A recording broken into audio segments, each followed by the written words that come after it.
Wakili Kibe. Yes. Yeah, I hear you. And you make the case that as we speak, the Agikuyu people have got no political party that they could call their home. Is it that Jubilee party is the party that was recognized as the home of the Agikuyu? That is one. Two, you have claimed that the elected leadership of the Kikuyu community are not speaking for their people. Okay, and therefore there's likely to be a problem in the coming days, months, or whatever. Why, in your opinion, would elected leaders of the region not speak for their people? And especially taking into consideration the fact that the second highest elected of person in the ruling Kenya Kwanza government comes from the Kikuyu community. Just okay, Senator Aaron. You can go first. Yeah, I just want to say this, and here I won't talk about Kikuyus. I'll talk about Gema. Is very well represented in the UDA party. They left en masse from a political party that was supposed to be their home and chose, rightfully so, to go to a party that they felt gave them a chance to be well represented. And let me put it here on record that the elected leaders in the Gema community within the Kenya Kwanza government and the UDA party are representing their electorate accordingly and raising concerns of their people. Gema people never keep quiet when things are not going well. They never keep quiet when their people have issues, and we've done so very well. Kibe, maybe you've not seen us in the streets, but we have a platform within government to raise our concerns, and we do that very, very ably. So please, don't make us look like we are in a comfort zone. We are working very, very hard for our people. The very reasons that made us leave Jubilee are the reasons we are now working very hard for our people.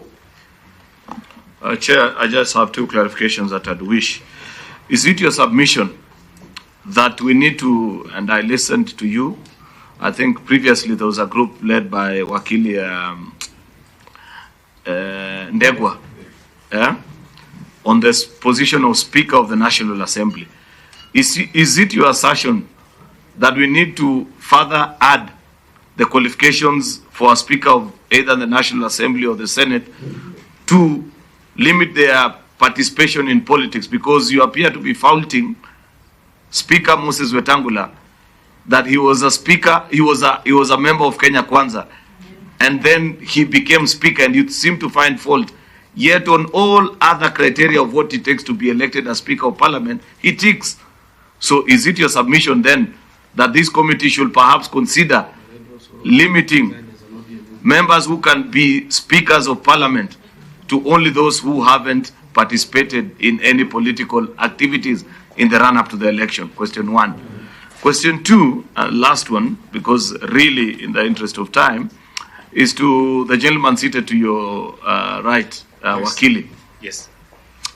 Have you taken time to perhaps either read or do a study on Kenya's tax to GDP ratio and how it compares to other economies or comparable jurisdictions economy-wise?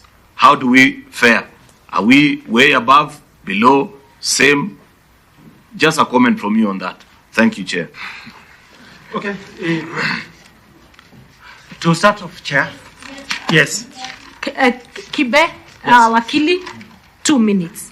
Try and just respond to those issues in 2 minutes. I know you can. Yes. On the question of Honorable Wandai, the issues of Jubilee, numbers don't lie. A bigger portion, according to the declared figures, were in UDA, in Gema country. The other people, which includes myself, about 30% of the Gema people were also in Azimio. That minority, if today, where the majority went, they are no longer getting economic justice for our people, it becomes the obligations of that minority to be able to speak for our people. That minority is represented by Jubilee. And therefore, if one wanted to ensure that a certain community cannot speak for itself, it would ensure I have the majority, now I kill the minority. So it's an existential issue for the people of that region. On the issues of leadership, why have the elected leadership, they are not speaking for the people, led by Rigiji? I believe the deputy president, whom I respect a lot, every time that opportunity has come, including the president going to Sagana and elsewhere in central Kenya, the newspapers themselves say that he was telling people, let us keep quiet, let us not raise hula baloo for the president, that is our government. Before here, unless the newspaper and the media are not stating everything, we are yet to see where Kenya is being discussed, and I challenge them. Apart from memorandum like this, which memorandum we can be shown that elected leaders have presented and said, these are the concerns of the Gema people. I have not seen it. I challenge anyone with it to lend me a copy. I represent Governor Mbarile, and she knows we have a long history. But on this, I wish, and we only hear Governor Mbarile for only one reason. I would have been very happy to be in the office doing my normal legal work.